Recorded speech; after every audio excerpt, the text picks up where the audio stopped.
Hello again.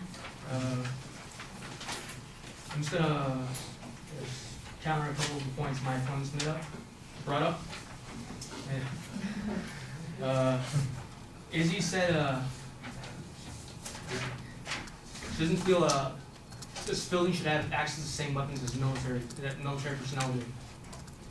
But if you guys noticed in the previous during my initial speech, I pointed out the two of the perpetrators were actually former military.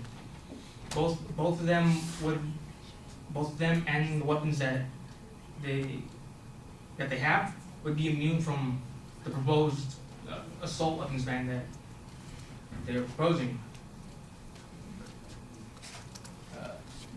Another thing is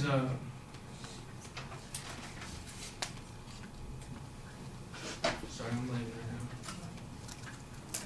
They brought up there's still gonna be a lot of grandfathered weapons, and as Isabel pointed out, not everyone, you can't really judge who's gonna lose it just based on, there isn't like a set criteria. The guy who shot up the Batman movie didn't fit the profile of a psychopath, and yet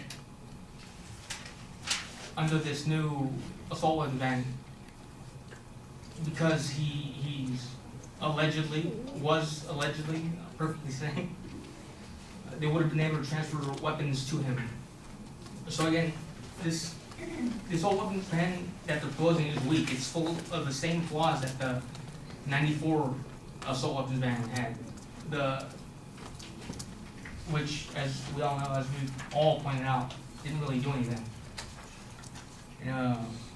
In a report to the National Institute of Justice, Christopher Coper, Daniel J. Woods, and Jeffrey A. Roth pointed out the assault weapons were only used in a small fraction of crimes prior to the ban, about 2% according to most studies, and should the ban be renewed, this was published in 2004.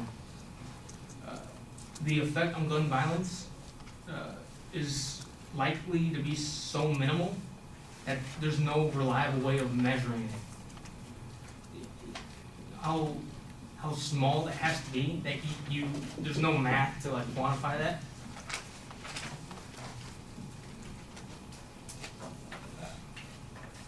Izzy also brought up that she seems to be interpreting the Second Amendment as only applying to well-regulated militias. When in '08, in a landmark court case, District of Columbia versus Heller, the Supreme Court decided that the Second Amendment protects an individual's right to possess a firearm unconnected with service in a militia, and to use that firearm for traditional lawful purposes, such as self-defense within the home. The Supreme Court, the ultimate interpreters of our Constitution, have determined that the Second Amendment does protect an individual's right to own a weapon and use it to defend themselves and their homes. Like,